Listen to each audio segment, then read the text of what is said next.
Umalma si Vice President Sara Duterte sa pahayag ng Malacanang na complete failure siya bilang DepEd Secretary. Sabay buwelta kay Pangulong Bongbong Marcos. Narito ang aking unang balita. So, hindi ako ang failure. Siguro, ang failure is yung 10:30 pa lang ng umaga, amoy alak ka na. Ganito sinagot ni Vice President Sara Duterte ang pagsabi ng palasyo na naging complete failure umano siya bilang kalihim ng Department of Education. Ang tinutukoy niyang amoy alak umano si Pangulong Bongbong Marcos. At ang insidente kung kailan daw niya yan naamoy na magsumiti siya ng resignation bilang DepEd Secretary noong June 19, 2024. Yun yung pag-alis ko, nagbeso-beso siya sa akin. 10:25, 10:30 naman. Amoy alak siya.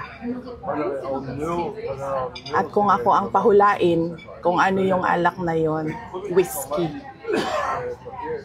Pero, hindi ko naman siya nakita nag-inom ng whiskey. Nakikita ko siya lagi umiinom ng champagne.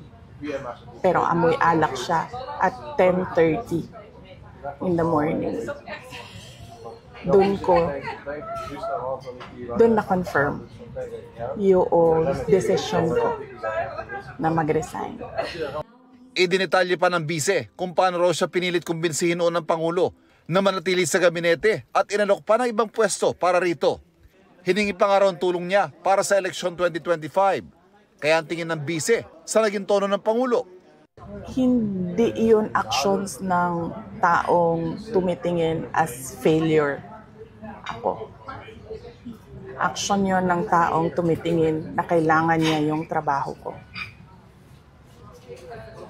So, hindi ko alam saan nanggagaling yung sinasabi nilang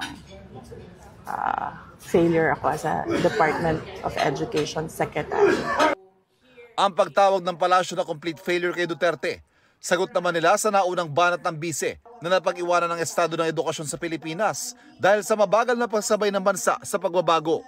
Si Palace Press Officer Claire Castro hindi kumbinsido sa kwento ni VP Sara. Sa kanyang statement, sinabi ni Castro na mahirap raw paniwalaan ang mga kwento ng madalas nagiging source ng fake news. Lahat raw ng kwentong ito ay layong siraan ng Pangulo dahil nais siyang pababain ito sa pwesto para ang bise ang maging Pangulo, bagay na tinawag niyang makasariling hangarin. Ikinumpara rin ni Castro ang Pangulo na maaga raw gumigising para sa mga event at meeting. Di tulad anya ng iba na tanghali na akong gumising. Ito ang unang balita. Ivan Merina para sa GMA Integrated News. Kapuso, huwag magpapahuli sa latest news and updates. Maging una ka sa balita at mag-subscribe sa YouTube channel ng GMA Integrated News.